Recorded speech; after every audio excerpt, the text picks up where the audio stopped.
If you're a car enthusiast, there's an event that you must visit at least once in your life, the Goodwood Festival of Speed.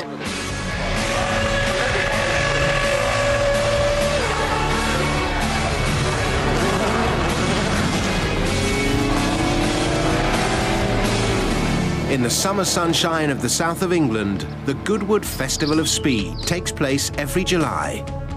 Goodwood brings together the world of motorsport, and if you're a fan, you're treated to a moving display of over 340 vehicles driven by the racing legends.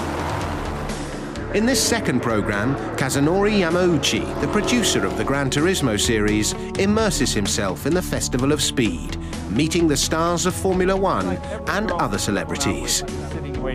Goodwood is not just about the people. The cars take centre stage, and Yamauchi-san will be driving a selection of the world's best production sports cars. He'll also travel back in time, taking classic racing machines on the course, including the legendary and one-of-a-kind 1966 Jaguar XJ13, a beautiful and truly unique machine. But what is it that makes this event so special? I think it really boils down to people. Cars draw together and tie together different people like a piece of string. And splendid people like Lord March, incredible drivers like Sebastian Loeb, and incredible engineers from all the manufacturers, they are drawn to cars and gather around it as if it were the string that tied them all together. I think that's what Goodwood is about. So what I was thinking, while surrounded by the nature here, was that it's really the people that is important in cars. The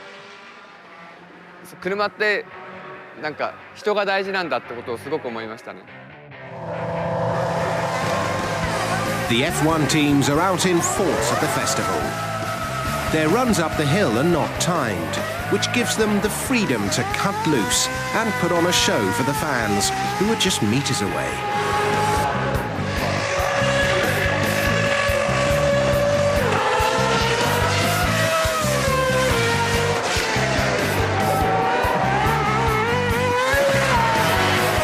Going up the hill this year has been pretty relaxing. Obviously the drivers, the F1 drivers have had a bit of a chat about where we can do our donuts and where we can do some burnouts potentially. Timo has hooked up a bit of a trick system with the front brakes and they're doing some good burnouts, so that works well. But the donuts are good fun for the fans, and yeah, it's pretty straightforward just to drive up the hill.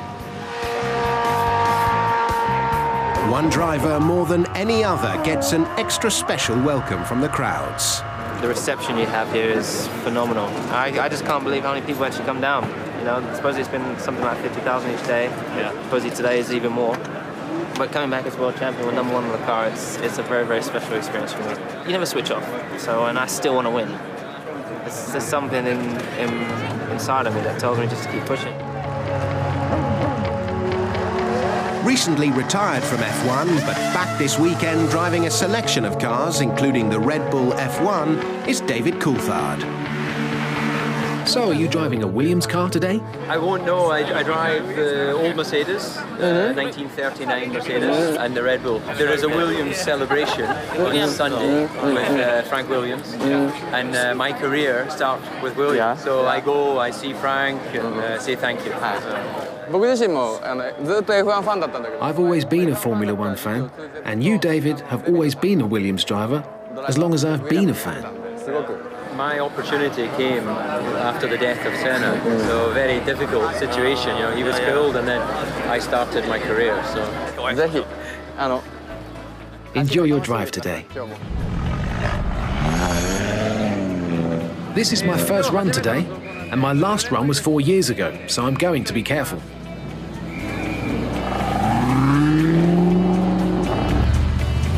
A whole paddock is devoted to over 40 of the world's best production supercars. But unlike crowded motor shows, the cars are given the chance to show what they're made of. The Alfa Romeo 8C Spider is a beautiful car from the Italian marque, with a top speed of 292 kilometers per hour and a 4.7-litre V8 power unit. This convertible must be one of the best ways to take in the summer sunshine.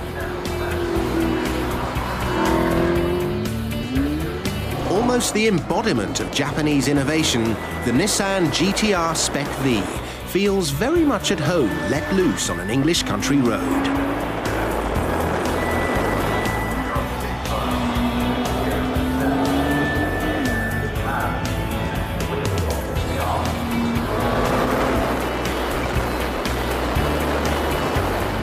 I was able to drive with confidence. I actually caught up with the car in front of me.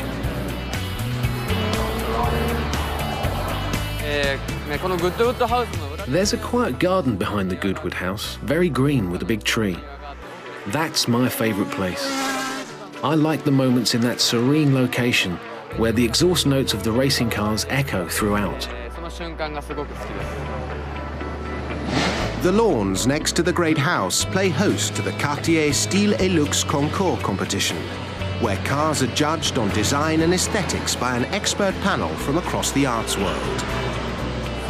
Yes, that natural, serene environment sort of makes you reflect upon the history of the cars that surround us here. The history and origin of the cars at the festival are often complemented with the selection of driver.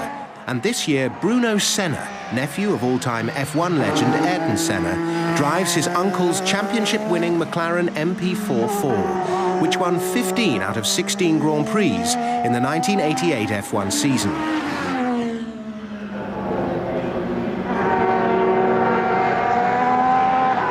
Well, there are two sides of driving that MP44 McLaren. First is taking care of the power and the speed that the car can achieve. And also there's the sentimental side of driving such an important car where Ayrton took his first World Championship title, and I don't know, I'm enjoying myself a lot.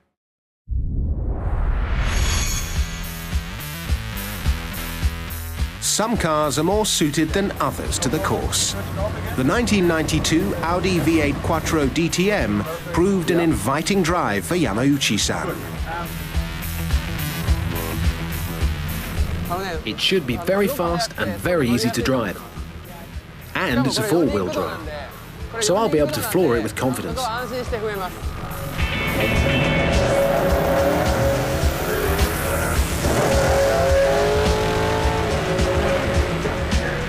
This model proved very successful as Hans-Joachim Stuck won the 1990 DTM Championship, followed by Frank Bieler the year after.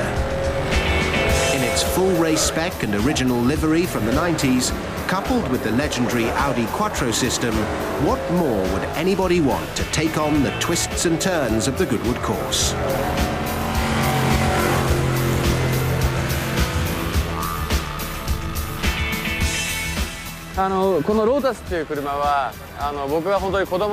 The Lotus is a car that I've always admired since I was a child, like the Lotus Esprit. And this car has inherited their long history of design. So I'm looking forward to driving this British car here at Goodwood.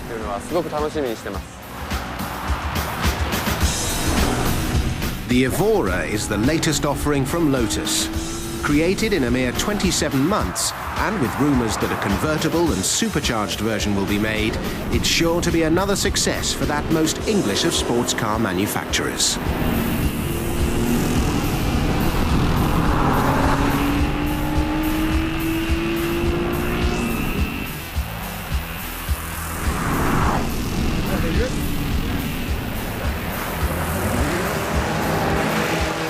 The fastest run competition is one of the highlights of the festival. Taking place on the final day when the competitors have had a chance to fine-tune their cars, it's a great opportunity to see the machines doing what they do best. In his 1987 Jaguar XJR8, Justin Law pushed the 7-litre V12 Le Mans Monster to the limit. Having won the trophy 3 times in the last 5 years, Justin was victorious again, winning by a mere 200ths in 44.4 seconds.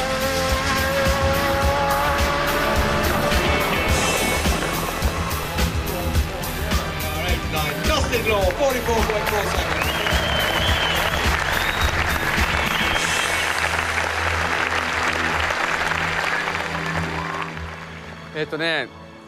Well, I actually had fun in all the cars.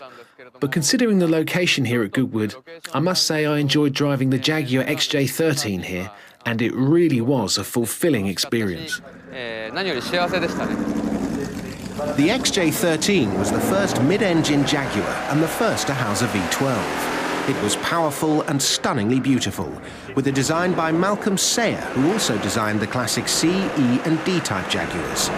Made to take on the likes of the Ford GT40 at Le Mans and other events in the 1960s, just one was ever built, and it was never fully developed for racing. This is a true one-off, which is literally priceless. It was so easy to drive. It's hard to believe it's a car from the 60s. To drive a car like this at Goodwood makes you feel special. And it's a car that was made 2 years before I was born, so we're almost the same age.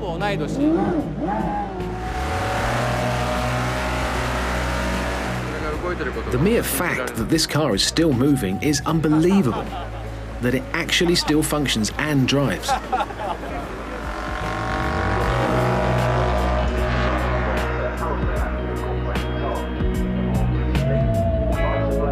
The holding area at the top of the hill is a place to meet other drivers. But not all drivers are professional.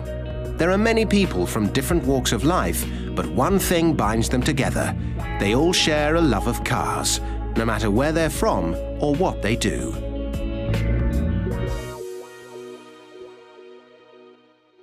Enjoying the event? Oh yeah, great fun. Yeah, this is terrific. Very exciting. It's very exciting to see all these cars. It's like my PlayStation come to life. That's really a good way to put it. Mr. Jay Leno's house, for me, was just as good as here. Well, I'm working on it, What else did you drive today, Mr. Leno? But just that one, and later I'm going to drive that one. I have one of the road cars. What's your favorite car out of your collection?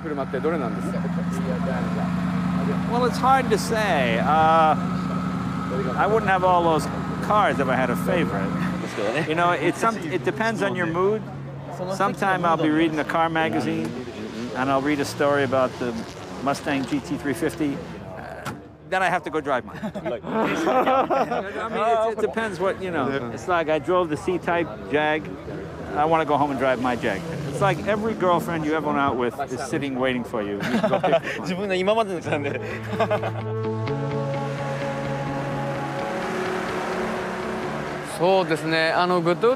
Every year at Goodwood, I have different favourite cars. But the XJ13 at this year's event was extremely beautiful.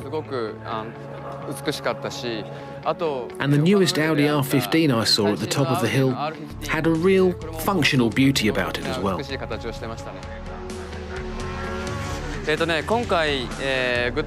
Before arriving at Goodwood, I was worried this tight schedule would be impossible to deal with. But now I think it's actually better to have a lot to do at Goodwood.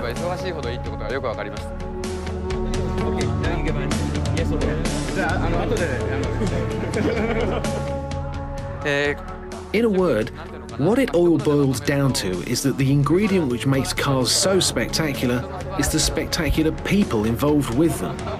And I think Goodwood is a place where you come to realise, through the wonderful cars here, how wonderful people really are.